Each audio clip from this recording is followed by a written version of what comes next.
നമസ്കാരം. Parts of speech, അവയിൽ noun, adjective എന്താണെന്ന് നാം കണ്ടു. പ്രോനൗൺ വ്യത്യസ്ത തരങ്ങളിലുണ്ട്. അതിൽ കഴിഞ്ഞ വീഡിയോയിൽ നാം കണ്ടത് what is a reflexive pronoun എന്നതാണ്. ഈ വീഡിയോയിൽ നാം കാണുക what is an emphatic pronoun. Don't worry, these all things are very simple. Just listen to it. Emphatic pronoun എന്ന് പറഞ്ഞാൽ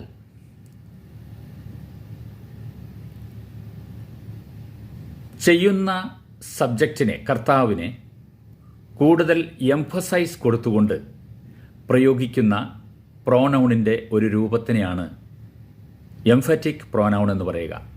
ഉദാഹരണം പറയുമ്പോൾ വളരെ സിമ്പിളാകും. Arun himself is responsible for this action.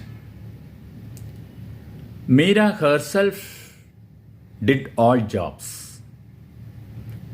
They themselves are coming to the scene. ഇങ്ങനെ he himself, she herself, they themselves എന്നിങ്ങനെയുള്ള രൂപങ്ങളെയാണ് എംഫറ്റിക് pronoun എന്ന് പറയുക. ഹീ ഹിംസെൽഫ് എന്ന് പറയുമ്പോൾ അവൻ തന്നെ എന്ന് ഹീ എന്ന പ്രോനൗണിനെ കൂടുതൽ ബലപ്പെടുത്തുകയാണ് ചെയ്യുക, എംഫസൈസ് കൊടുക്കുകയാണ് ചെയ്യുന്നത്. ഷീ ഹെർസെൽഫ് അല്ലെങ്കിൽ Meera herself did this job. Meera തന്നെയാണ് ഇത് ജോലി ചെയ്തത്. ദേ ദംസെൽവ്സ് സാങ് ദ സോങ്. അവർ തന്നെ പാട്ടും പാടി. അപ്പോൾ ഒരു കർത്താവ്, ഒരു സബ്ജക്റ്റ്, അതിന് കൂടുതൽ എംഫസൈസ് ചെയ്തു കൊണ്ടുവരുന്ന പ്രോനൗണുകളുടെ രൂപത്തിനെയാണ് എംഫറ്റിക് പ്രോനൗൺ എന്ന് പറയുക. സുഹൃത്തുക്കളെ, ഇങ്ങനെ പറയുമ്പോൾ റിഫ്ലെക്സീവ് പ്രോനൗണും എംഫറ്റിക് പ്രോനൗണും തമ്മിൽ എന്താണ് വ്യത്യാസം എന്ന് വിചാരിച്ചേക്കാം. ശരിയാണ്, രണ്ടും പ്രോനൗണുകളുടെ ഒരേ രൂപം തന്നെയാണ്. എന്താണവ?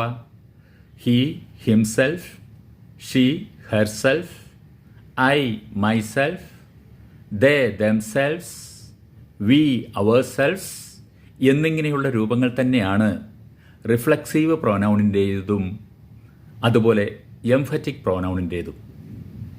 എന്നാൽ ഇവ തമ്മിലുള്ള വ്യത്യാസം എന്ന് ചോദിച്ചാൽ, ഒന്നാമത്തെ വ്യത്യാസം, എംഫറ്റിക് പ്രോനൗണിൽ നാം ഒരു സെൻറ്റൻസ് നിർമ്മിക്കുമ്പോൾ അത് സബ്ജക്റ്റിൻ്റെ തൊട്ടടുത്ത് തന്നെ വരുന്നു.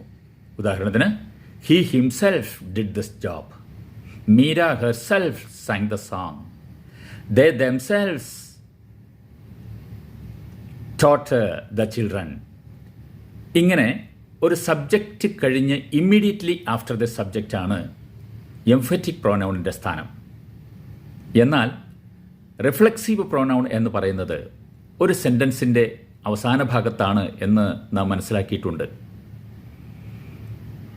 ഉദാഹരണത്തിന്, ദേ എൻജോയ്ഡ് ദ മ്യൂസിക് ദംസെൽവ്സ് എന്നിങ്ങനെയാണ് റിഫ്ലെക്സീവ് പ്രോനൗണിൻ്റെ ഉപയോഗം. ഹീ ഹിംസെൽഫ് എന്നുപയോഗിക്കുമ്പോൾ അവൻ തന്നെ എന്നുള്ള അർത്ഥമാണ്. എന്നാൽ he enjoyed the music himself എന്ന് പറയുമ്പോൾ, റിഫ്ലെക്സീവ് പ്രൊനൗണായി ഉപയോഗിക്കുമ്പോൾ, അവൻ തനിച്ച് ആ മ്യൂസിക് ആസ്വദിച്ചു എന്നാണ്. എന്നാൽ പ്രവൃത്തി ചെയ്യുന്ന ഒരു സബ്ജക്റ്റിന് എംഫസൈസ് കൊടുക്കുന്ന രീതിയിൽ സബ്ജക്റ്റിന് തൊട്ട് ശേഷം ഉപയോഗിക്കുന്ന പ്രോനൗണിൻ്റെ രൂപത്തിനെയാണ് എംഫറ്റിക് പ്രോനൗൺ എന്ന് പറയുക. Dear all, don't get confused. We are coming close to each and every type of word in English. എന്തിനാണ്? കൂടുതൽ കാര്യങ്ങൾ പഠിക്കുന്നതിനും നമ്മുടെ പ്രയോഗത്തിൽ അവയെ കൊണ്ടുവരുന്നതിനും വേണ്ടിയിട്ടുള്ളതാണ്. Please don't get confused. അതുപോലെ തന്നെ if you are facing any problem with the use of these words and all, ദയവായി വാട്സാപ്പ് നമ്പറുകളിൽ നിങ്ങൾക്ക് കോൺടാക്റ്റ് ചെയ്യാവുന്നതാണ്. എൻ്റെ വാട്സാപ്പ് നമ്പർ 9495743174. ഈ വീഡിയോ നിങ്ങൾക്ക് ഇഷ്ടമാണെങ്കിൽ അത് ലൈക്ക് ചെയ്യുക, ഷെയർ ചെയ്യുക, സബ്സ്ക്രൈബ് ചെയ്യുക. അടുത്ത ഒരു ടോപ്പിക്കുമായി അടുത്ത വീഡിയോയിൽ കണ്ടുമുട്ടുന്നതുവരെ നന്ദി, നമസ്കാരം.